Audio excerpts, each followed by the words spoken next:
রাসূল সাল্লাল্লাহু আলাইহি ওয়াসাল্লামের সময়কালে কিছু সাহাবারা রাসূল সাল্লাল্লাহু আলাইহি ওয়াসাল্লামের স্ত্রীদের কাছে জানতে চেয়েছিল যে উম্মুল মুমিনিন, আপনারা বলুন যে রাসূল সাল্লাল্লাহু আলাইহি ওয়াসাল্লামের আমল কেমন ছিল। আমরা তো মসজিদে দেখি, বাইরে দেখি, ঘরে ওনার আমল কেমন আমাদের জানতে বড্ড মনে চায়।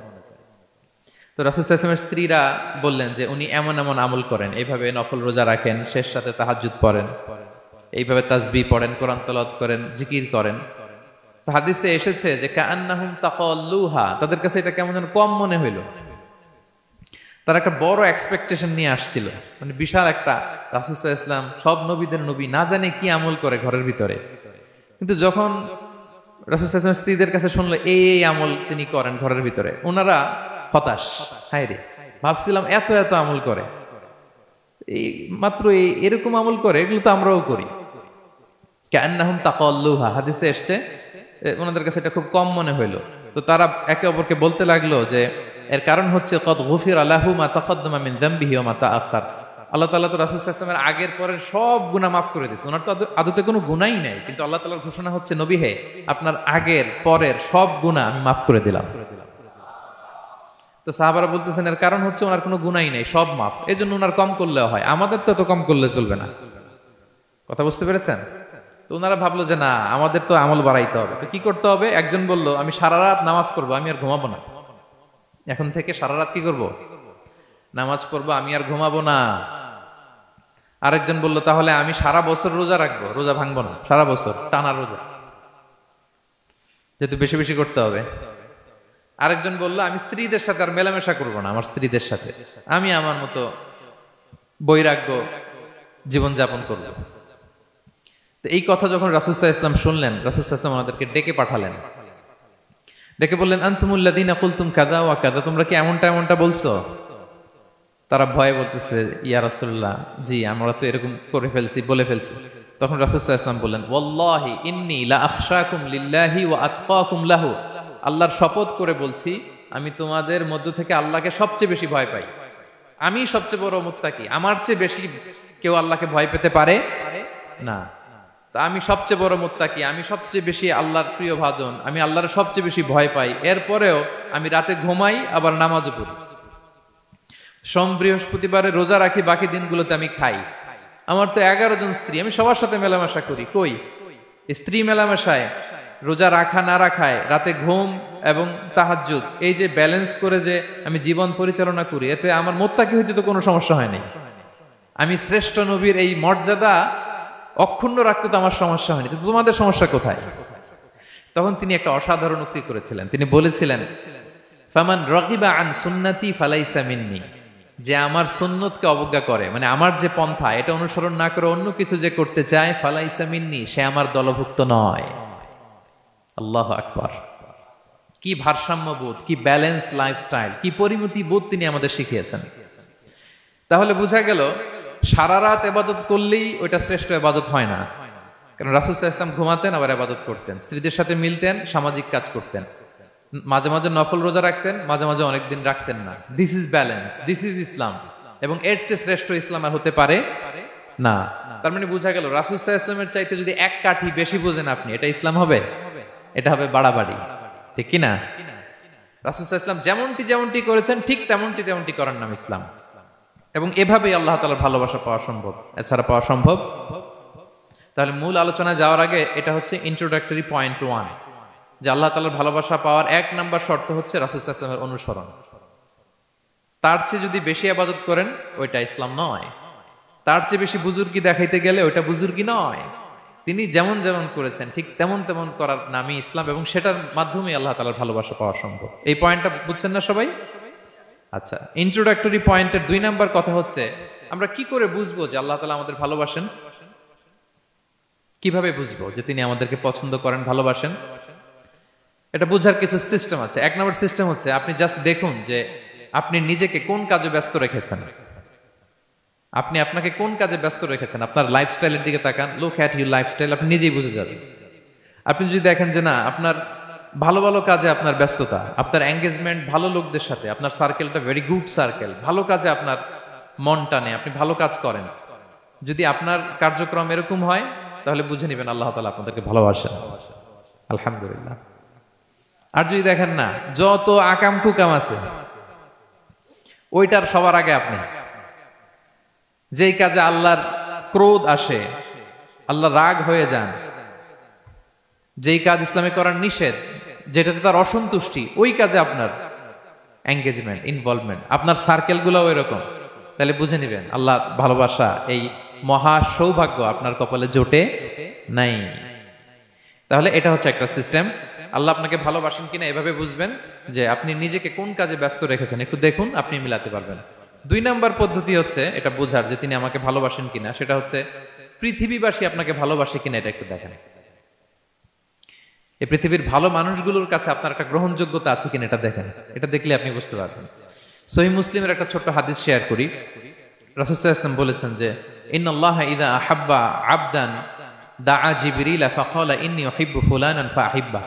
আল্লাহ তাআলা যখন কোনো বান্দাকে ভালোবাসে তখন তিনি জিবরাইলকে ডেকে বলেন, হে জিবরাইল, আমি আমার এই বান্দাকে ভালোবাসি, তুমিও তারে ভালোবাসো। ফায়ুহিব্বুহু জিবরিল, জিবরাইল আলাইহিস সালাম তারে ভালোবাসতে শুরু করে। শুধু এখানেই না, সুম্মা ইউনাদি ফিস সামা, তারপরে তিনি আকাশে একটা অ্যানাউন্সমেন্ট করেন। ফায়াকুল, তিনি বলেন যে ইন্নাল্লাহা ইউহিব্বু ফুলানান ফাআহিব্বু, ও আকাশবাসীরা, ও ফেরেশতারা, আল্লাহ তাআলা তার এই বান্দাকে ভালোবাসে, তোমরা সবাই তারে ভালোবাসো। তখন ফায়ুহিব্বুহু আহলুস সামা, গোটা আকাশবাসী তারে ভালোবাসতে শুরু করে, মানে ফেরেশতারা। তো আল্লাহ তাআলা এবং সকল ফেরেশতারা যখন তাকে ভালোবাসতে শুরু করে, রাসূল সাল্লাল্লাহু আলাইহি ওয়াসাল্লাম বললেন সুম্মা ইউদাউ লাহুল কবুলু ফিল আরদ, তখন পৃথিবীতে তার গ্রহণযোগ্যতা বাড়িয়ে দেওয়া হয়, তার অ্যাকসেপ্টেন্স বাড়িয়ে দেওয়া হয়, সবার কাছে তার একটা গ্রহণযোগ্যতা আছে, সবাই তাকে ভালোবাসে। এটা হচ্ছে একটা পদ্ধতি যে আল্লাহ তাআলা আপনাকে ভালোবাসে কিনা আপনি নিজেই বুঝবেন, যে পৃথিবীবাসী আপনাকে ভালোবাসে কিনা, আপনার কলিগরা আপনাকে ভালোবাসে কিনা, আপনার বন্ধুরা আপনাকে ভালোবাসে কিনা, আপনার নেইবররা আপনাকে ভালোবাসে কিনা, পৃথিবীর ভালো মানুষগুলোর কাছে আপনার গ্রহণযোগ্যতা আছে কিনা। যদি থাকে বুঝবেন আল্লাহ তাআলা আপনাকে ভালোবাসেন, ঠিক কিনা? আল্লাহ তাআলা আমাদেরকে যেন ওই কাতারে শামিল করেন, আমরা পড়ি আমিন। তাহলে আলোচনার টপিক, আল্লাহ তাআলা যাদেরকে ভালোবাসেন। শুরুতে আমরা জানলাম ভালোবাসার পদ্ধতি হচ্ছে, প্রক্রিয়া হচ্ছে একটাই, রাসূল সাল্লাল্লাহু আলাইহি ওয়াসাল্লামের পুঙ্খানু অনুসরণ, তার চেয়ে বেশিও না কমও না, হুবহু অনুসরণ, ঠিক কিনা? 2 নম্বরে জানলাম কি করে বুঝবো, নিজের দিকে তাকান, আপনি কি করেন, what's your activity, what's your engagement, নিজেই বুঝবেন। আর দেখেন যে আশেপাশের মানুষ আপনার ব্যাপারে কি বলে। পৃথিবীবাসী যদি আপনার পছন্দ করে, তার মানে আল্লাহ তাআলাও আপনার পছন্দ করে। সবাই বুঝতে পেরেছেন? আচ্ছা, এবার সরাসরি কোরআনে চলে যাই, মূল টপিক বিশ্লেষণে।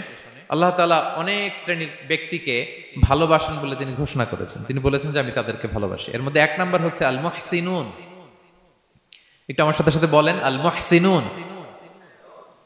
মুহসিনুন মানে হচ্ছে যে ইহসান করে, মানে অন্যের প্রতি অনুগ্রহ দেখায়, অনুগ্রহশীল, অন্যের প্রতি দয়াশীল, অনুগ্রহশীল, এই সমস্ত বান্দাদের আল্লাহ ভালোবাসেন। আল্লাহ বলেন, ওয়া আনফিকু ফি সাবিলিল্লাহি ওয়া লা তুলকু বিআইদিকুম ইলা তাহলুকা ওয়া আহসিনু ইন্নাল্লাহা ইউহিব্বুল মুহসিনিন।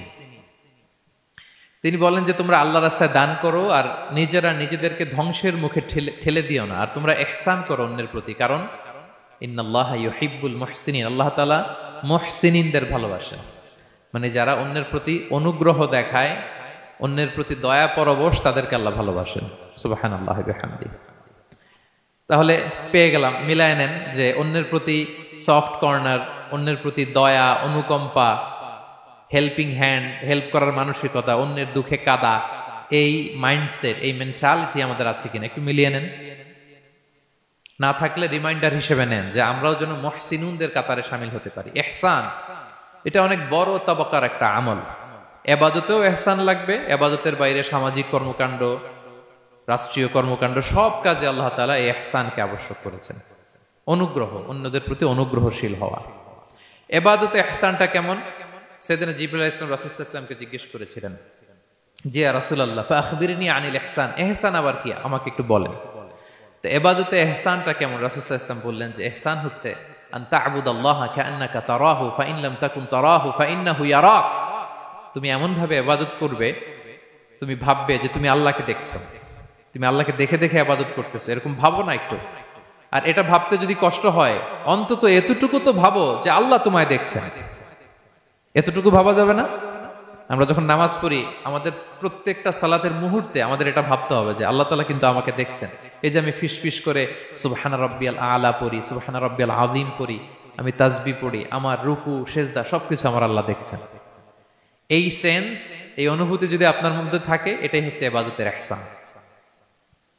আর ইবাদত ছাড়া আমাদের দৈনন্দিন কাজ, পারিবারিক কাজ, সামাজিক কাজ, এই সমস্ত কাজেও কিন্তু আল্লাহ তাআলা ইহসানকে আবশ্যক করেছেন। প্রিয় ভাই এবং বোনেরা, অন্যের প্রতি অনুগ্রহ করাটাকে তিনি কি করেছেন? আবশ্যক করেছেন। একটা ছোট্ট হাদিস শুনি। হাদিসে রাসূল সাল্লাল্লাহু আলাইহি ওয়াসাল্লাম ইরশাদ করছেন যে ইন্নাল্লাহা তাবারাকা ওয়া তাআলা কাতাবাল ইহসানা আলা কুল্লি শাই। আল্লাহ তাআলা সবকিছুর উপর ইহসানকে আবশ্যক করেছেন, সবকিছুর উপর। মুমিনের সব কাজে ইহসান থাকতে হবে, অন্যের প্রতি অনুগ্রহের পরশ থাকতে হবে। এবার মজার একটা পার্ট আসছে হাদিসে, খেয়াল করে শুনি। রাসূল সাল্লাল্লাহু আলাইহি ওয়াসাল্লাম বলেন ফাইদা কাতালতুম ফাআহসিনুল কিতলা। আল্লাহ তাআলা সব জায়গায় ইহসানকে আবশ্যক করেছেন। এমন কি ফাইদা কাতালতুম, যখন তোমরা কতল করবে কাউকে, ফাআহসিনুল কিতলা, ইহসানের সাথে কতল করো। সুবহানাল্লাহ বললেন না? প্রসঙ্গটা কি? হত্যার প্রসঙ্গটা। রাষ্ট্রীয় কাজে হয়তো ডেথ পেনাল্টি, তার মৃত্যুদণ্ড দিতে হবে। রাসূল সাল্লাল্লাহু আলাইহি ওয়াসাল্লাম বলেন ফাইদা কাতালতুম ফাআহসিনুল কিতলা, মৃত্যুদণ্ড দিবা কিন্তু ইহসানের সাথে দিও। আপনি চাইলেই তার কান কেটে ফেলতে পারবেন না, তাকে শ্বাসরুদ্ধ করতে পারবেন না, পেট্রোল দিয়ে তার দেহ জ্বালিয়ে দিতে পারবেন না, চাইলেই এই দেহটারে আপনি নষ্ট করতে পারবেন না। রাষ্ট্রীয় কাজে বিচারে সাব্যস্ত হয়েছে তার এখন ডেথ পেনাল্টি, মৃত্যুদণ্ড কার্যকর করবেন, ঠিক আছে, কিন্তু সেখানে ইহসানের সাথে। ফাইদা কাতালতুম ফাআহসিনুল কিতলা, মৃত্যুদণ্ড কার্যকর করার সময় ইহসানের সাথে করো। ওয়া ইদা যাবাহতুম ফাআহসিনুয যাবাহা, জবাই করার সময় ইহসান করো। সুবহানাল্লাহ। করতেছি জবাই, করতেছি কি? তো মেরে ফেলতেছি প্রাণীটাকে খাওয়ার জন্য, স্লটারিং, লিটারালি আমি ছুরি চালাচ্ছি ওর গলায়, ফিনকি দিয়ে রক্ত বেরোবে এখনই, মেরে ফেলতেছি। কিন্তু যা মনে চায় আপনি কোপাতে পারবেন? কুরবানির পশুকে কষ্ট দিতে পারবেন না। আমরা এই ভুলটা করি। রাসূল সাল্লাল্লাহু আলাইহি ওয়াসাল্লাম দেখেন আরো স্পেসিফিক করে বলছেন যে ওয়ালিউহিদ্দা আহাদুকুম শাফরাতাহু ওয়ালিউরিহ যাবিহাতাহু, তোমরা জবাইয়ের সময় তোমাদের ছুরিটাকে ধার করে নিও, যাতে করে প্রাণীটা কম কষ্ট পায়। সুবহানাল্লাহ। আমরা অনেক সময় ভুল করে ফেলি। আমরা গরু শোয়ানোর পরেই রশি কোথায়, এই ছুরি কোথায়, এই কষাই কোথায়, এই যে 7 জনের নামে জবাই হবে এদের নাম কোথায়, গরুটাকে আমরা কষ্ট দিচ্ছি। রাসূল সাল্লাল্লাহু আলাইহি ওয়াসাল্লাম বলে না, মুমিনের প্রতিটি কাজে ইহসানের পরশ থাকে। তারা প্রাণী জবাই করবে ঠিকই খাওয়ার জন্য, কিন্তু এখানেও ইহসান করতে হবে, ঠিক কিনা? তারা মৃত্যুদণ্ড কার্যকর করবে, ডেথ পেনাল্টি রাষ্ট্রীয় আইনে, কিন্তু যেমন মনে চায় তেমন করা যাবে না, ওইখানেও ইহসান রাখার দরকার আছে না নাই? প্রিয় ভাইয়েরা, এই ইহসানকে যারা মেনটেন করে জীবনের সব কাজে, আল্লাহ তাদেরকে বড্ড ভালোবাসে, বড্ড পছন্দ করে। সো আমরা যেন সবাই সবার প্রতি ইহসান করি। স্বামী স্ত্রীর প্রতি ইহসান করুন, স্ত্রী স্বামীর প্রতি ইহসান করুন, বাবা সন্তানের প্রতি, সন্তান বাবার প্রতি, পরিবারের সকল সদস্যদের প্রতি ইহসান করুন, কর্মচারীদের প্রতি ইহসান করুন, সহকর্মীদের প্রতি ইহসান করুন। মুমিন জীবনের প্রতিটি কাজে ইহসানের পরশ থাকবে, কারণ ইন্নাল্লাহা ইউহিব্বুল মুহসিনিন, আল্লাহ তাআলা মুহসিনদের, যারা অন্যদের প্রতি অনুগ্রহ দেখায়, তাদেরকে বড্ড ভালোবাসেন। এই পয়েন্টটা কি বুঝতে পেরেছেন সবাই? ক্লিয়ার? 2 নম্বরে চলে যায়, আর কাদেরকে আল্লাহ ভালোবাসেন। 2 নম্বরে হচ্ছে আত-তাওয়াবুন, যারা ভুল করেই তওবা করে সাথে সাথে, আল্লাহ তাদেরকে বড্ড ভালোবাসেন। সুবহানাল্লাহ। আল্লাহ তাআলা বলছেন ইন্নাল্লাহা ইউহিব্বুত তাওয়াবিন ওয়া ইউহিব্বুল মুতাতাহহিরিন, আল্লাহ তওবাকারীদেরকে যেমনি ভালোবাসেন, পবিত্রতা অর্জনকারীদেরও ভালোবাসেন। ওটা আমি পরে আসতেছি, এখন তওবাতেই থাকি। তাহলে 2 নম্বরে হচ্ছে ইন্নাল্লাহা ইউহিব্বুত তাওয়াবিন, 2 নম্বরে হচ্ছে কাদেরকে ভালোবাসেন? তওবাকারীদেরকে তিনি বড্ড ভালোবাসেন। দেখেন রাসূল সাল্লাল্লাহু আলাইহি ওয়াসাল্লাম কি বলে, তিনি বলেন ওয়াল্লাহি ইন্নী লা আস্তাগফিরুল্লাহ ওয়া আতুবু ইলাইহি ফিল ইয়াউমি আকসারা মিন 70 মাররা, আল্লাহর শপথ আমি বিশ্বনবী প্রতিদিন 70 বারেরও বেশি তওবা পড়ি। যার আগেও কোনো গুনাহ নাই, পরেও কোনো গুনাহ, উনি তওবা করে কয়বার? 70 বার। আমাদের তো কোনো গুনাহ টুনা নাই, তাই না? হ্যাঁ, আমাদেরও গুনাহ আছে নাকি? বস্তা ভরা। তো বিশ্বনবী যদি 70 বার তওবা করেন ডেইলি বেসিস, আমাদের করা দরকার কয়বার? যার যার কাছে ছেড়ে দিলাম, বলেন। 70,000 বার করা দরকার, ঠিক কিনা? প্রিয় ভাইরা, তাওবা কি? তাওবা মানে ফিরে আসা আল্লাহর কাছে। ভুল করেছি, অনুতপ্ত হয়ে আল্লাহর কাছে ফিরে আসবো, এটার নাম তাওবা। To return back to your Lord, আল্লাহর কাছে ফিরে আসবেন। এই ফিরে আসাটাকে আল্লাহ খুব পছন্দ করেন। এখানেই শয়তান আর আমাদের মধ্যে পার্থক্য। শয়তান ভুল করে করছি তো করছে, ওইটার মধ্যেই সে অটল অবিচল, ক্ষমা আর চাইনি। কিন্তু আমরা সকালে ভুল করে দুপুরে মাফ চাই, দুপুরে করে রাতে মাফ চাই, আজকে ভুল করে কালকে মাফ চাই, ঠিক কিনা? এই মাফ চাওয়াটাকে, ফিরে আসাটাকে, তার গুনাহগার বান্দা অনুতপ্ত হয়ে, রিয়েলাইজেশন হয়ে, বুঝতে পেরে ফিরে আসাটাকে তিনি বড্ড পছন্দ করেন, বড্ড পছন্দ করেন। এজন্য ভুল আমাদের হবে প্রিয় ভাইরা। আল ইনসান মিনান নিসিয়ান, আমাদের নামটাই এসেছে ভুল থেকে। আমরা ভুলে যাই, ভুল হয়ে যায় আমাদের, কিন্তু ক্ষমার রাস্তা, তওবার রাস্তা খোলা আছে না নাই? এটা হচ্ছে আমাদের জন্য আশা, হোপ। আমরা হোপফুল, সবসময় আশাবাদী। যত ভুল হোক, যত ভুল আপনি করেন, এটা খেয়াল রাখবেন, ভুল আপনি যতই করেন না কেন, তার রহমতের দরিয়া তার চাইতেও বড়, তার ক্ষমার মহাসাগর তার চাইতেও বিস্তৃত, যত ভুল আপনি করেন না কেন। এজন্য আল্লাহ তাআলা বলেন, ইয়া আইয়ুহাল্লাযীনা আমানু তুবু ইলাল্লাহি তাওবাতান নাসুহা, ওহে বিশ্বাসীরা, একনিষ্ঠভাবে তওবা করো, ফিরে আসো আমার দিকে। ফাফিররু ইলাল্লাহ 24/7। পৃথিবীর কোনো দরজা 24 ঘন্টা খোলা থাকে না। রাত 3টার দিকে যদি আপনি উঠে জায়নামাজটা বিছিয়ে যে ভুলটা করছেন ওটা স্মরণ করে চোখের পানি ছেড়ে মাফ চান, ক্ষমা করবেন না তিনি? হ্যাঁ, ক্ষমা দেওয়ার জন্য তিনি বসে আছেন। এজন্য ভুল হইলে আমরা পড়বো আস্তাগফিরুল্লাহ। কি পড়বো? পড়েন, আস্তাগফিরুল্লাহ রাব্বি মিন কুল্লি যামবি ওয়া আতুবু ইলাইহি। পড়েন, আস্তাগফিরুল্লাহাল্লাযী লা ইলাহা ইল্লা হুয়াল হাইয়ুল কাইয়্যুম ওয়া আতুবু ইলাইহি। এটা পড়ে আল্লাহর কাছে ফিরে আসবেন, অনুতপ্ত হবেন, আল্লাহ ভুল করে ফেলেছে, আল্লাহ তুমি ক্ষমা করো, আল্লাহ তুমি ক্ষমা করো, আল্লাহ আমরা ভুল করে ফেলেছি। ভুল সবাই করে, কে না করে? হ্যাঁ, কুল্লু ইবনে আদম খাত্তা। বিষ্ণু বলেন তোমরা সবাই ভুলকারী, কিন্তু ওয়া খায়রুল খাত্তাইনা আত-তাওয়াবুন, এই ভুলকারীদের মধ্যে শ্রেষ্ঠ যে ভুল করেই তওবা করে। তওবা করতে রাজি আছেন তো?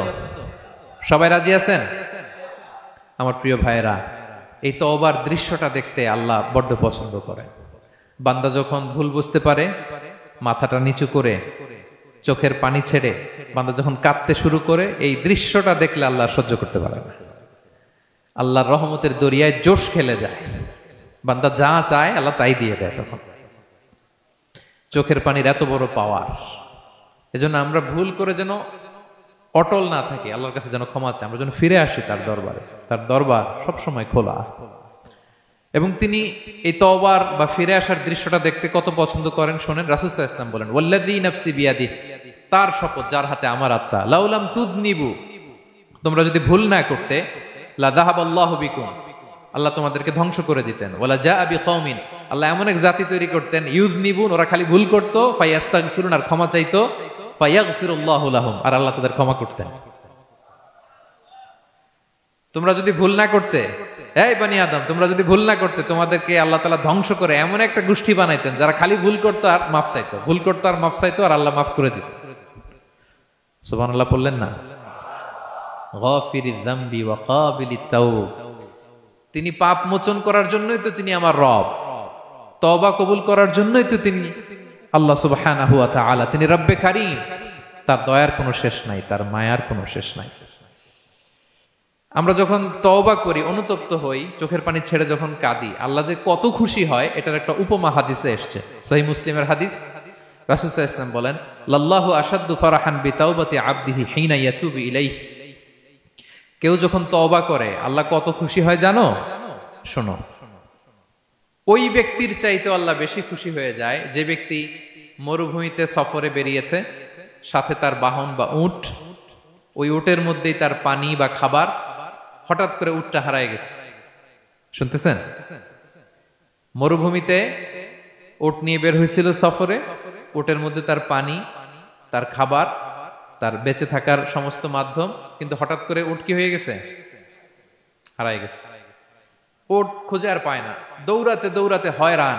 কত দৌড়াবে? ধুধু মরু প্রান্তর, কয়েক ঘন্টা দৌড়ালেই তো সে তৃষ্ণার্ত হয়ে মারা যাবে। দৌড়াতে দৌড়াতে হাঁপাতে হাঁপাতে শেষ, জীবনের আশাও শেষ, যে উট যেহেতু পাই নাই, আজকে সারাদিন দৌড়ালে তো তৃষ্ণা আমি মারাই যাব রাতে। তো জীবনের আশা ভরসা শেষ করে হাঁটতে হাঁটতে হাঁপাতে হাঁপাতে হঠাৎ একটা গাছের সন্ধান পেল। ওই গাছের নিচে যে এত ক্লান্ত, তৃষ্ণার্ত, হাঁপাতে হাঁপাতে ঘুমায় গেছে, হতাশ, আমার বাঁচার আর কোনো মাধ্যম নাই, আমার উঠ হারায় গেছে, ওইখানেই পানি, ওইখানেই খাবার। ক্লান্ত শ্রান্ত হয়ে তৃষ্ণার চোটে ঘুম চলে আসছে। হঠাৎ ঘুম থেকে জেগে ওঠে, ওটটা পাশি দাঁড়ায় আছে। যে ওটের উপরে তার পানি এবং খাবার ছিল, পুরা মরুভূমিতে দৌড়াইতে দৌড়াইতে আবার সন্ধ্যাবেলায় এসে মালিকের সামনে দাঁড়ায় আছে। সে ঘুম থেকে উঠে তাড়াতাড়ি করে রশি ধরে ফেলছে ওটের। পুরোটা হাদিসের অনুবাদ শোনাচ্ছি। তো ওটের রশি ধরে বেচারা এত খুশি, এত খুশি, এত খুশি যে খুশির চোটে ও বলতে আরম্ভ করছে, আল্লাহুম্মা আনতা আবদি ওয়া আনা রাব্বুক। আল্লাহ, তুমি আমার গোলাম, আমি তোমার রব। তুমি দয়া করে এই ওটটা ফিরাই দিছো, আজকে তুমি ওটটা ফিরাই না দিলে আমি তো মরে যেতাম। আল্লাহ, প্রশংসা তোমার। খুশির চোটে। কিসের চোটে? খুশির চোটে কথা উল্টায় গেছে। সে এত খুশি, সে আনন্দে এত উদ্বেলিত, এত খুশি, সে বলতেছে আল্লাহ, আল্লাহুম্মা আনতা আবদি, আল্লাহ তুমি আমার গোলাম। খুশিতে আল্লাহুম্মা আনতা আবদি, আল্লাহ তুমি আমার গোলাম, ওয়া আনা রাব্বুক, আমি তোমার রব। তোমার দরবারে লাখো কোটি শুকরিয়া। আল্লাহ কেঁদে কেঁদে বলতেছে। তা আল্লাহ বলে, ওইরকম একটা পরিস্থিতিতে যে তার জীবনের আশা ছেড়েই দিয়েছিল, হঠাৎ করে ওট ফিরে পাওয়ার পরে খুশির চোটে সে যখন আমি আল্লাহরে ওর গোলাম বানায় আর ওরে আমার রব বানায়, ওই লোকটা ওই মুহূর্তে ঠিক যত খুশি, আমার কোনো বান্দা তওবা করে যখন আমার কাছে ফিরে আসে, আমি আল্লাহ ওই বান্দার উপর তার চাইতে বেশি খুশি হয়ে যায়। আল্লাহু আশাদ্দু ফারাহা। ওই ব্যক্তি কত খুশি হইলে আল্লাহর গোলাম বানায়, কত খুশি হইলে সে সেন্স হারায় ফেলে যে আল্লাহ তুমি আমার গোলাম, আমি তোমার রব। কখন বলে? খুশিতে সে মাতোয়ারা। আল্লাহ বলে, ওই মাতোয়ারা ব্যক্তি ওই মুহূর্তে যত খুশি, আমার কোনো বান্দা ভুল করে বোঝার পরে যখন চোখের পানি ছেড়ে আমার কাছে তওবা করে, আমি আল্লাহ তার চাইতে বেশি খুশি হয়ে যা। তওবা করবেন তো? করবেন, করবেন। ইন্নাল্লাহা ইউহিব্বুত তাওয়াবিন। আল্লাহ তাআলা তওবাকারীদের বড় ভালোবাসেন। আমার ভাইরা, ভুল হলেই যেন আমরা তওবা করি। কয়টা জানলেন? প্রথমটা কি ছিল? কি করে? ভুলে গেছি। ইহসান করে, মুহসিনুন, যারা অন্যদের প্রতি অনুগ্রহ প্রদর্শন করে। আচ্ছা, 2 নাম্বার কি ছিল? তাওবা, মানে আত-তাওয়াবুন, যারা ভুল হলেই কি করে? তাওবা করে। 3 নাম্বার হচ্ছে আল মুতাতাহহিরুন, যারা পবিত্রতা অর্জন করে, সবসময় পাক পবিত্র থাকে, নিট এন্ড ক্লিন থাকে। এই ক্লিনলিনেসকে আল্লাহ পছন্দ করেন। সুবহানাল্লাহ। কি সুন্দর আমাদের ধর্ম, কত চমৎকার আমাদের ইসলাম। রাদিতু বিল্লাহি রাব্বা ওয়া বিল ইসলামি দীনা। আমরা আল্লাহরে রব হিসেবে পেয়ে খুশি, ইসলামকে দিন হিসেবে পেয়ে খুশি, ঠিক কি না? 3 নাম্বার হচ্ছে ওয়া ইউহিব্বুল মুতাতাহহিরিন। আল্লাহ তাআলা পবিত্রতা অর্জনকারীদের বড় পছন্দ করেন। মুতাতাহহিরিন, যারা সব সময় পাক পবিত্র থাকে, পরিচ্ছন্ন থাকে, এবং এটা খুব জরুরি। রাসূল সাল্লাল্লাহু আলাইহি ওয়াসাল্লাম বলেছেন, আত-তুহুরু শাতরুল ঈমান। পবিত্রতা এটা ঈমানের অঙ্গ। কেন ঈমানের অঙ্গ? কারণ নামাজ যার নাই তার ঈমান নাই, আর পবিত্রতা ছাড়া নামাজই হয় না। এজন্য রাসূল সাল্লাল্লাহু আলাইহি ওয়াসাল্লাম বলেছেন পবিত্রতা ঈমানের অঙ্গ। সুবহানাল্লাহ পড়েন। দেখেন, নামাজের যে আহকাম আরকান আছে, আহকাম তো বাইরে, নামাজ শুরুর আগে। এর মধ্যে 3টা আহকাম বা 3টা ফরজই হচ্ছে এই পাক পবিত্রতা নিয়ে। ছোটবেলা আপনারা পড়েছেন না, শরীর পাক, কাপড় পাক, নামাজের জায়গা পাক। তার মানে আপনি নামাজে যখন দাঁড়াবেন, আপনার শরীরটা পাক পাক পবিত্র হইতে হবে। আপনি যে ড্রেস গায়ে দিয়ে নামাজে দাঁড়ালেন, এটা পবিত্র হইতে হবে। যেই জায়গাটাতে আপনি নামাজের জন্য দাঁড়ালেন, ওই জায়গাটা পবিত্র হতে হবে। এই 3টা জায়গা পবিত্র কিনা আপনাকে এনশিওর করে আল্লাহু আকবার, তার আগে আল্লাহু আকবার বললে হবে? হবে না। এজন্য ইসলাম হাতে ধরিয়ে ধরিয়ে আমাদেরকে পবিত্র হওয়ার পদ্ধতি শিক্ষা দিয়েছেন। রাসূল সাল্লাল্লাহু আলাইহি ওয়াসাল্লাম যখন এগুলো শিখাতেন, মুশরিকরা হাসতো, হায় রে কেমন নবী তোমাদের, কিভাবে টয়লেটে যাইতে হয় এটাও শিখায়। সাহাবারা বলতেন, হ্যাঁ, আমাদের নবী ধরে ধরে আমাদের শিখায় যে টয়লেটে ঢুকতে বাম পা, বেরোতে ডান পা, ঢোকার আগে দোয়া, ওয়ালা তাস্তাকবিলুল কিবলা, কিবলামুখী হওয়া যাবে না, ঢিলা ইউজ করলে 3টা ইউজ করো, বেজর করো, প্রতিটা জিনিস, কি করে ওযু করতে হয়, কি করে তায়াম্মুম করতে হয়, কি করে ফরজ গোসল করতে হয়, আমার নবী ধরে ধরে আমাদের শিখিয়েছেন, ঠিক কি না? ধরে ধরে শিখিয়েছেন। কিভাবে ওযু করবেন, রাসূল সাল্লাল্লাহু আলাইহি ওয়াসাল্লাম গামলা নিয়ে তিনি দেখিয়েছেন। কিভাবে তায়াম্মুম করবেন, মাটিতে বাড়ি দিয়ে তায়াম্মুম করে দেখিয়েছেন। কেমন করে মেসওয়াক করবেন দেখিয়েছেন। কিভাবে আতর ইউজ করবেন দেখিয়েছেন। ক্লিনলিনেসের যত দিক হতে পারে সব বিশ্বনবী আমাদের শিখিয়েছেন। এমনকি কালামুল্লাহ মাজিদে আল্লাহ তাআলা আমাদেরকে সুস্পষ্ট জানিয়েছেন, ইয়া আইয়ুহাল্লাযীনা আমানু ইযা কুমতুম ইলা সলাতি ফাগসিলু উজুহাকুম, যখন নামাজে দাঁড়াবা আগে ওযু করো। ফাগসিলু উজুহাকুম, যারা আরবি বোঝেন, আগে মুখ ধুয়ে নাও। ওয়া আইদিয়াকুম ইলাল মারাফিক, তারপরে দুই হাত কোণী পর্যন্ত ধুয়ে নাও। ওয়ামসাহু বিরুউসিকুম, তারপর মাথা মাসে করে নাও। ওয়া আরজুলাকুম ইলাল কাবাইন, এরপরে টাকনু পর্যন্ত দুই পা ধুয়ে নাও। ওযু হয়ে গেল না? হয়েছে না? এবার ধরে ধরে আমাদেরকে শেখানো হয়েছে। যদি গোসল ফরজ হয়, ওয়া ইন কুনতুম জুনুবান ফাত্তাহহারু, গোসল ফরজ হলে গোসল করে নাও। এখন অজু গোসলের জন্য পানি নাই, তো অজু আর গোসলের জন্য যদি পানি না থাকে, ফালাম তাজিদু মাআন ফাতায়াম্মামু সাঈদান তাইয়্যিবা, পবিত্র মাটি দিয়ে তায়াম্মুম করো। দেখেন, অজুও শিখাইলো কোরআন, তায়াম্মুমও শিখাইলো কোরআন।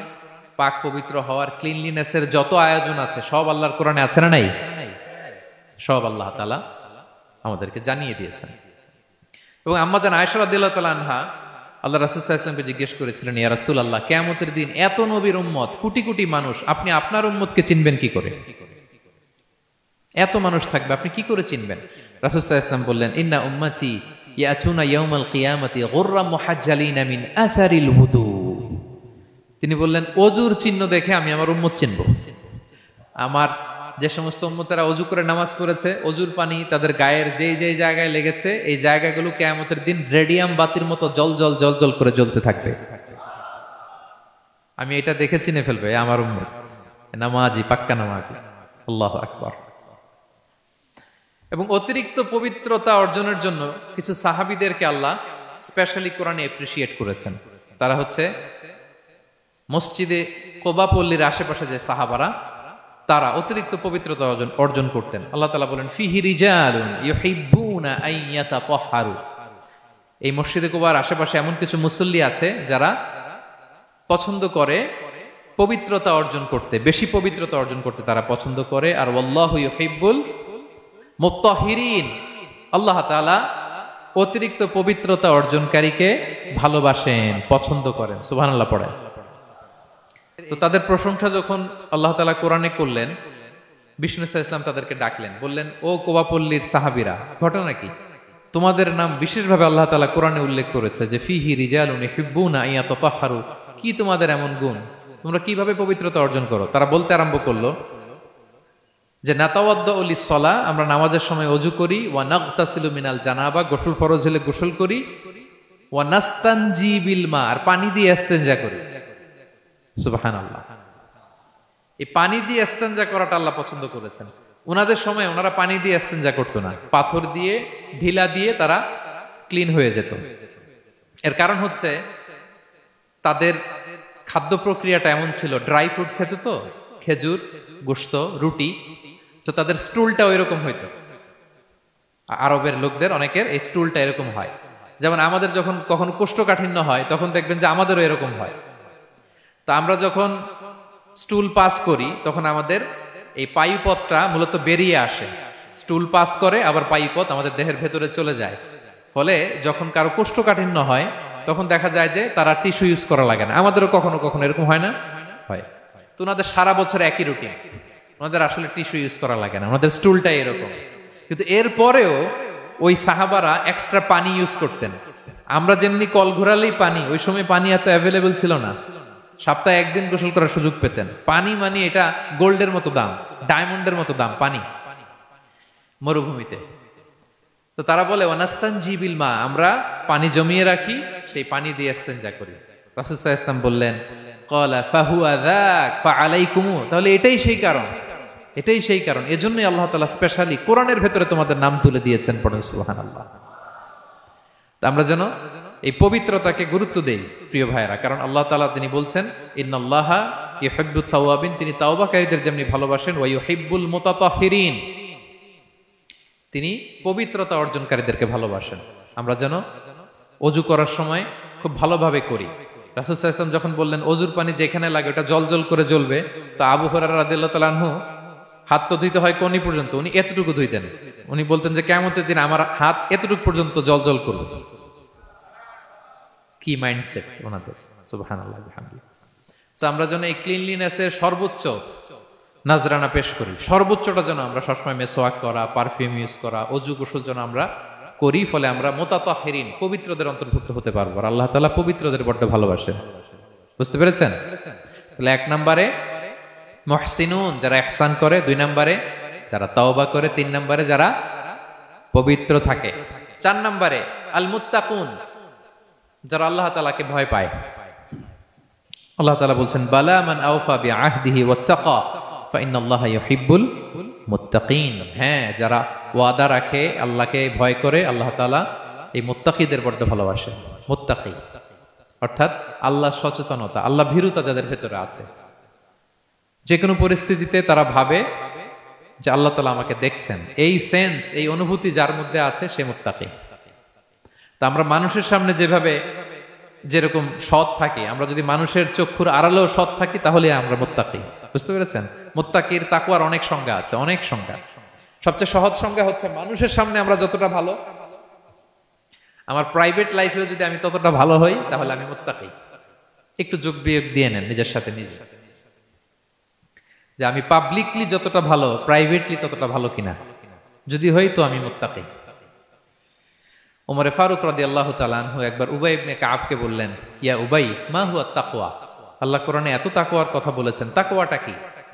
উনি প্রশ্নের উত্তর না দিয়ে উনিও প্রশ্ন করলেন। উনি বললেন হাল সালাকতা তরিকান দা শাউক, ইয়া আমিরাল মুমিনিন, আপনি কি কখনো মরুভূমিতে কাঁটাযুক্ত রাস্তা দিয়ে হেঁটেছেন? উনি বললেন হেঁটেছি। তো কিভাবে হেঁটেছেন? দেখেন কেমনে উত্তর দেয় এক সাহাবী আরেক সাহাবীকে। যেখানে যে রাস্তায় কাঁটা আছে, ক্যাকটাস আছে, গুলমলতা, কিভাবে হেঁটেছেন? তিনি বললেন ইজতাহাদতু ওয়া তাশাম্মারতু, আমি আমার জুব্বা পাগড়ি খুব আঁটোসাঁটো করে কাপড়টা উপরের দিকে টেনে এমন সাবধানে হেঁটেছি যাতে ক্যাকটাসের কাঁটা আমার গায়ে না লাগে। এই পথটা পাড়ি দিতে খুব সাবধানে, খুব প্রিকশন নিয়ে, এক্সট্রা কশন নিয়ে আমি পার হয়েছি।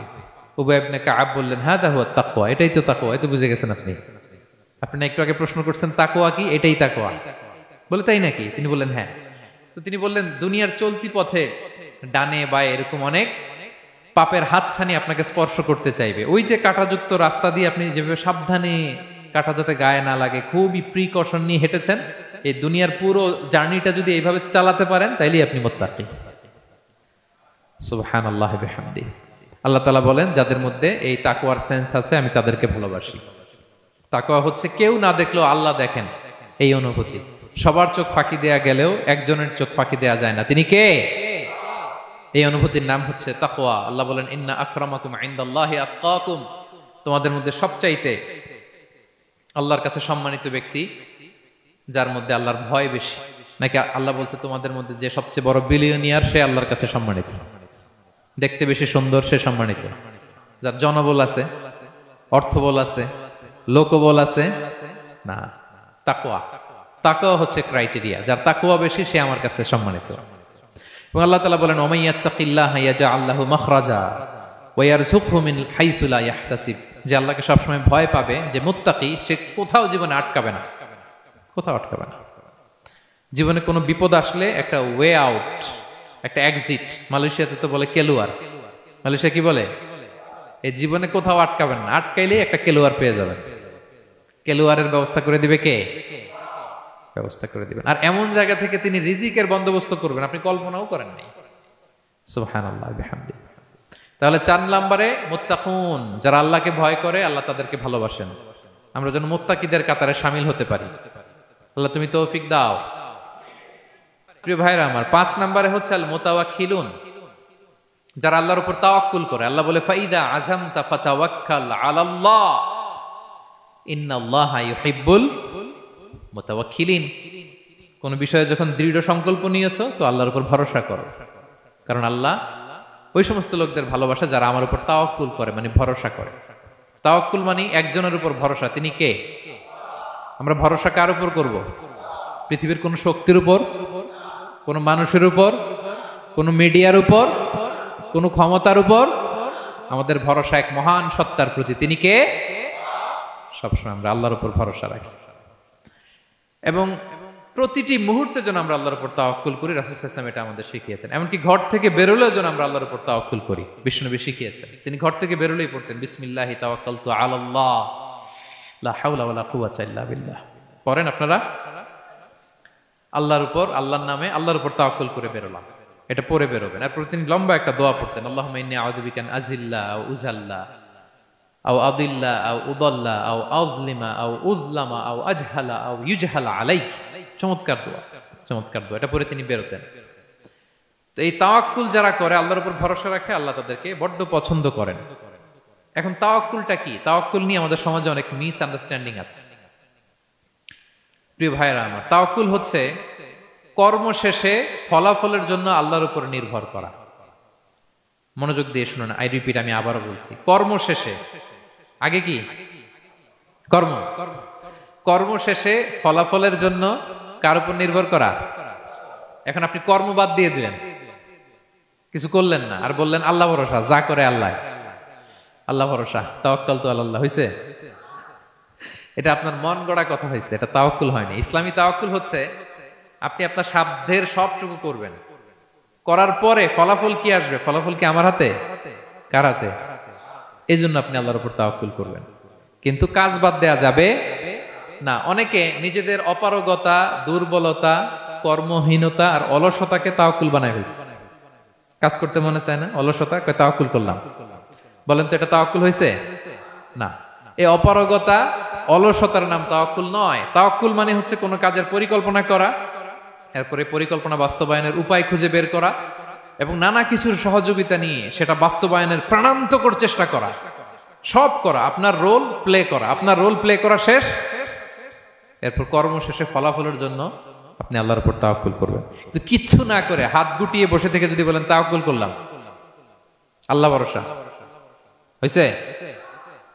হয়েছে? তাওয়াক্কুল হয়েছে? হয় নাই।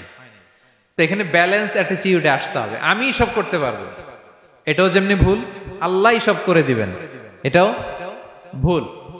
The position of Islam is somewhere in between this two extreme lines. এই দুইটার মাঝখানে ইসলামের পজিশন।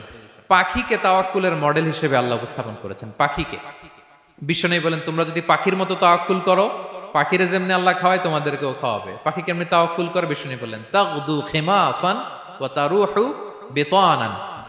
পাখিগুলো প্রতিদিন সকালবেলা কিচির মিচির রবে তার বাসা থেকে বের হয়ে জঙ্গলে ছড়িয়ে পড়ে, সারাদিন খুঁজতে খুঁজতে, ঘুরতে ঘুরতে, উঠতে উঠতে আল্লাহ তাআলা বিকেল বেলা আবার প্রতিটি পাখির ওদর পূর্তি করে তার ঘরে ফিরিয়ে নিয়ে আসে। ঠিক কিনা? তো পাখি কি ঘরের ভিতরে বসে থেকে তাওয়াক্কুল করছে? সকালবেলা আগে কি করছে? বের হয়ে গেছে। তো আগে আপনার রোলটা আপনার প্লে করতে হবে, তারপরে আপনি আল্লাহর উপর তাওয়াক্কুল করবেন। অনেকে নিজেদের অপারগতা, অলসতাকে তাওয়াক্কুল বানিয়েছে। না, অপারগতা, অলসতা, কর্মহীনতা, এগুলো থেকে রাসূল সাল্লাল্লাহু আলাইহি ওয়াসাল্লাম আল্লাহর কাছে পানাহ চেয়েছেন। এগুলোর সাথে ইসলামের কোনো সম্পর্ক নাই। তার মানে হাত গুটিয়ে বসে থেকে আল্লাহ ভরসা বলবেন, কি করবেন? হ্যাঁ, সর্বোচ্চ চেষ্টা চালিয়ে যেতে হবে। এরপরে ফলাফলের জন্য আমরা কার উপর ভরসা করব? কারণ ইন্নাল্লাহা ইউহিব্বুল মুতাওয়াক্কিলিন, আল্লাহ তাআলা তাওয়াক্কুলকারীদেরকেও ভালোবাসেন। আলহামদুলিল্লাহ বলেন। তাহলে কয়টা গেল? কয়টা? আর তিনটা বলবো, আর তিনটা। 6 নম্বরে হচ্ছে as-সাবিরুন। সাবিরুন মানে কি? হ্যাঁ, ধৈর্যশীল। একটু বুঝে ফেলছে? as-সাবিরুন সবর শব্দ থেকে এসেছে। as-সাবিরুন মানে ধৈর্যশীল। যারা আল্লাহর উপর ধৈর্য, বিপদে আপদে, আল্লাহর দেয়া বিপদে যারা ধৈর্য ধারণ করে, ওই ধৈর্যশীল ব্যক্তিদেরকে আল্লাহ তাআলা পছন্দ করেন। আল্লাহ তাআলা বলেন, ওয়া কাআইয়্যিম মিন নাবিয়্যিন ক্বাতালা মাআহু রিব্বিয়ুনা কাসীর ফামা ওয়াহানু লিমা আসাবাহুম ফি সাবিলিল্লাহ ওয়া মা দুউফু ওয়া মাস্তাকানু ওয়াল্লাহু ইউহিব্বুস সাবিরিন। কত নবী আছে, তাদের সাথে অনেক আল্লাহওয়ালারা লড়াই করেছে, তারা বিপদে হতোদ্যম হয়নি, নতজানু হয়নি, তাদেরকে দমানো যায়নি, তারা ধৈর্য ধারণ করেছে। কারণ ইন্নাল্লাহা ইউহিব্বুস সাবিরিন, আল্লাহ তাআলা ধৈর্যশীলদের বড় ভালোবাসেন। ধৈর্যশীল, ধৈর্য ধারণ করতে হবে। ধৈর্য ধারণ এটা সবার পক্ষে সম্ভব হয় না। ধৈর্য, একটা চমৎকার হাদিস বলেছেন, তিনি বলেছেন, আজাবান লিআমরিল মুমিন, মুমিনের ব্যাপারটা বড়ই ইন্টারেস্টিং, বড়ই চমৎকার, এটা মুমিন ছাড়া অন্য কারো হয় না। ব্যাপারটা কেমন? রাসূল বলেন, ইন আসাবাতহু সাররাউ শাকারা, মুমিন যখন আনন্দে থাকে তখন মুমিন শুকরিয়া করে। শুকরিয়া করলে সওয়াব আছে না নাই? কারণ শুকরিয়া একটা ইবাদত। আর ওয়াইন আসাবাতহু দাররাউ, মুমিন যখন বিপদে পড়ে দুঃখে থাকে সাবারা, তখন সে ধৈর্য ধারণ করে। ধৈর্য ধারণ করলে সওয়াব আছে না নাই? তো সওয়াব ছাড়া আমাদের আর কিছু আছে? আমি জীবনে হয় সুখী নয় দুঃখী, কি বলেন? আমাদের জীবনের চলতি পথে হয় কখনো আমরা সুখী নয়, সুখের সময় কি করি? শুকর করি। শুকর করলে সওয়াব আছে না নাই? আর দুঃখের সময় কি করি? সবর করি। সবর করলে সওয়াব আছে না নাই? তাহলে হয় শুকর নয় সবর। এই দুইটা ইবাদত মুমিন জীবনে সর্বদা চলমান। কেমন একটা উইন উইন সিচুয়েশন। সুবহানাল্লাহ পড়বেন না? একটা উইন উইন সিচুয়েশন। এজন্য প্রিয় ভাইরা, মাথা গরম করবেন না, কখনোই অস্থির হবেন না, আতঙ্কিত হবেন না, ধৈর্য ধারণ করুন। কারণ ধৈর্য এমন একটা গাছ, চারি গায়ে কাটা, কিন্তু ফলটা বড় মিষ্টি। এজন্য আল্লাহ তাআলা বলেন ইন্নাল্লাহা ইউহিব্বুস সাবিরিন। আল্লাহ তাআলা ধৈর্যশীল বান্দাদেরকে পছন্দ করেন। কয়টা গেল? 6টা। 7 নম্বরে আল মুকসিতুন। মুকসিতুন মানে হচ্ছে ন্যায়পরায়ণ, যে ইনসাফের সাথে ফায়সালা করে, যে পার্সিয়ালিটি করে না, হ্যাঁ, 2 নাম্বারই করে না। বিচার করতে যে যখন রায় দেয় ন্যায়সঙ্গত ভাবে রায় দেয়, ঘুষ খেয়ে বায়াজ হয়ে কোনো রায় দেয় না, তাদেরকে আল্লাহ পছন্দ করে। কিন্তু আমাদের বিচার ব্যবস্থার দিকে তাকান, গোটা বিশ্বব্যাপী আছে না নাই? ছোট্ট একটা বিচারেও দেখবেন যে ছোট্ট সালিশ বসছে, এর কাছ থেকে টাকা খেয়ে ওর পক্ষে রায় দিয়ে দেয়, এরকম আছে না নাই? না, আল্লাহ তাআলা তাদেরকে বড্ড অপছন্দ করেন। বরং যারা বায়াজ নয়, যারা পার্সিয়ালিটি করে না, যারা ইনসাফের সাথে ন্যায় ভিত্তিক ফায়সালা করে, আল্লাহ তাদেরকে পছন্দ করেন। আল্লাহ তাআলা বললেন ওয়া ইন হাকামতা ফাহকুম বাইনাহুম বিল কিসত। নবী, যখন আপনি বিচার করবেন ন্যায় পরায়ণতার সাথে বিচার করুন, কারণ ইন্নাল্লাহা ইউহিব্বুল মুকসিতিন। আল্লাহ তাআলা ন্যায় পরায়ণদেরকে বড্ড ভালোবাসেন। ন্যায় পরায়ণ জীবনের প্রতিটি ক্ষেত্রে। পার্সিয়ালিটি আপনি করতে পারবেন না, আপনার মধ্যে কোনো বায়াসনেস থাকতে পারবে না। আল্লাহ বলেন কিয়ামতের দিন আমি যে মিজানের পাল্লা বসাবো, ওয়া নাদাউল মাওয়াজিনাল কিসতা লিয়াউমিল কিয়ামা, এই মিজানের পাল্লা, এর মধ্যে কোনো বায়াসনেস নাই। ফামান ইয়ামাল মিসকালা যাররাতিন খাইরান ইয়ারা, অনুপরিমাণ ভালো এটাও ওজন হবে, অনুপরিমাণ খারাপ এটাও ওজন হবে। ফালা তুযলামু নাফসুন শাইআ, সেদিন কারো প্রতি বিন্দু পরিমাণ জুলুম করা হবে না। ন্যায় বিচারের মানদণ্ড তিনি সেদিন কায়েম করবেন। আর দুনিয়াতে যারা ন্যায় বিচার করে, ন্যায় ভিত্তিক ফায়সালা করে, তাদেরকে আল্লাহ ভালোবাসেন। সুবহানাল্লাহ পড়েন। রাসূল সাল্লাল্লাহু আলাইহি ওয়াসাল্লাম কতটা ন্যায়পরায়ণ ছিলেন শুনেন। 8ম হিজরিতে তিনি যখন মক্কা বিজয় করলেন, মক্কার লোকেরা তার হাতে বায়াত হলো, তিনি অল্প কিছুদিন এখানে 20 দিনের মতো ছিলেন মক্কায়। তো ইন দ্য মিন টাইম মক্কার কুরাইশ গোত্রের একটা শাখা, এটার নাম হচ্ছে বনু মখজুমিয়া। বনু মখজুমিয়া গোত্রের একটা নারী চুরিতে ধরা পড়ল। তো চুরি করলে ইসলামের বিধান কি? আস-সারিকু ওয়াস-সারিকাতু ফাকতাউ আইদিয়াহুমা, হাত কেটে দাও। এখন সাহাবারা বলতে লাগলো, হায় রে, এই নতুন মাত্র কুরাইশরা কালিমা পড়ে মুসলমান হইল, রাসূল সাল্লাল্লাহু আলাইহি ওয়াসাল্লাম যদি এখনই এই মহিলার হাত কেটে দেয় তাহলে এখানে তো একটা ঝামেলা হবে। কিন্তু আমরা তো কেউ বলারও সাহস রাখি না। কে যে বলবে নবীর কাছে যে নবী এই আজকের জন্য, এবারের জন্য এই মহিলারা মাফ করে দেন, হাত কেটে দিয়েন না? কেউ সাহস করতে পারে না।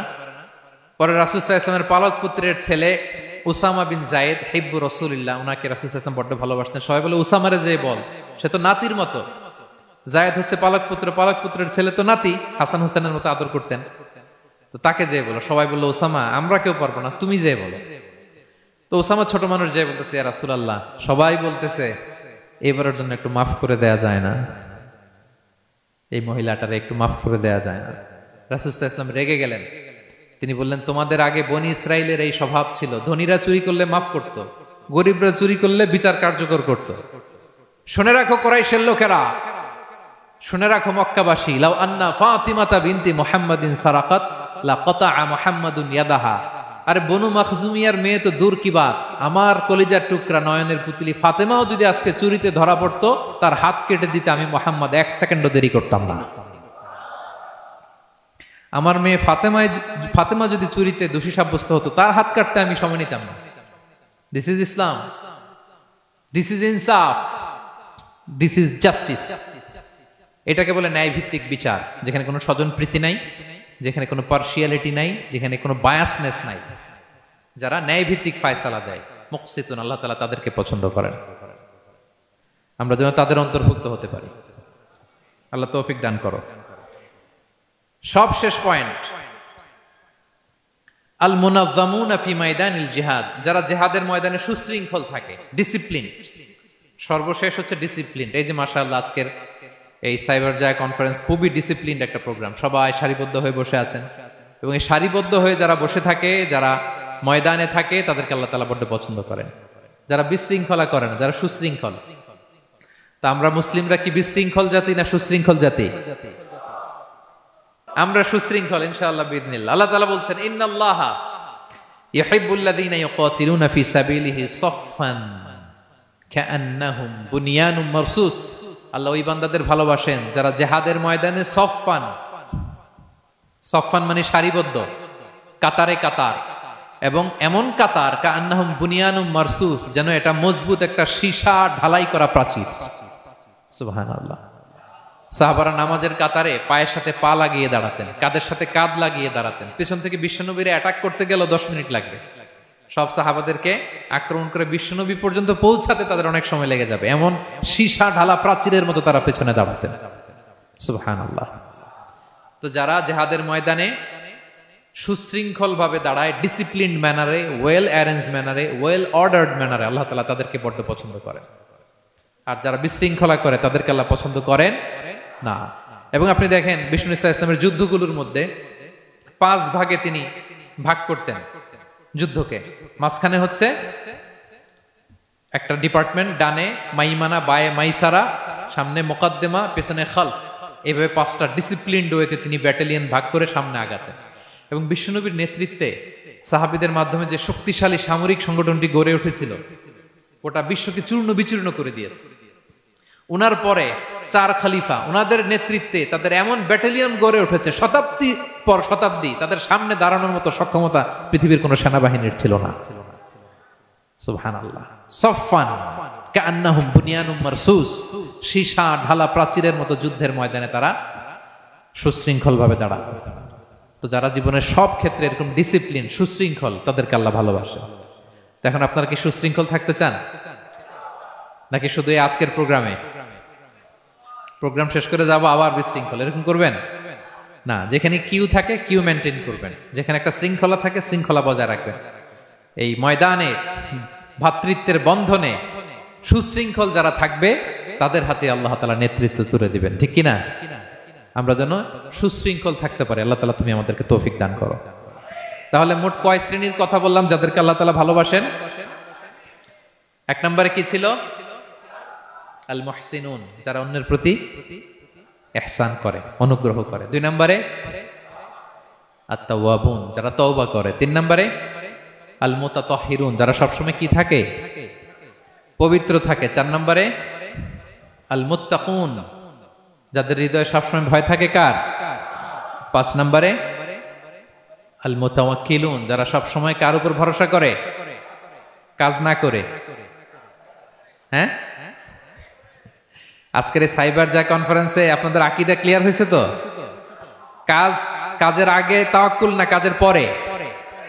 কাজ করে তাওয়াক্কুল। 6 নম্বরে ধৈর্যশীল, আস-সাবিরুন। 7 নম্বরে ন্যায় বিচারক, আল মুকসিতুন, যারা ইনসাফ, জাস্টিস এই সমাজে প্রতিষ্ঠা করতে চায়, যাদের মধ্যে বায়াসনেস নাই, পার্সিয়ালিটি নাই, কোনো স্বজনপ্রীতি নাই, তাদেরকে আল্লাহ ভালোবাসে।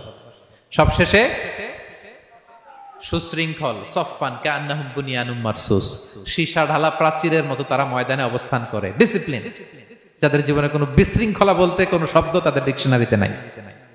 আমরা যেন সেরকম সুশৃঙ্খল হতে পারি, আমরা যেন সেরকম মুহসিনুন হতে পারি, আমরা যেন তাওয়াবুন হতে পারি, মুতাতাহহিরুন হতে পারি, মুত্তাকুন হতে পারি, আমরা যেন মুতাওয়াক্কিলুন হতে পারি, আমরা যেন সাবিরুন হতে পারি, আমরা যেন ন্যায় পরায়ণ হতে পারি। আর জীবনের প্রতিটি সেক্টরে, প্রতিটি ক্ষেত্রে আমরা যেন সুশৃঙ্খল থাকি। আল্লাহ তাআলা আমাদের সবাইকে কথাগুলো বোঝার ও আমল করার তৌফিক দান করুন।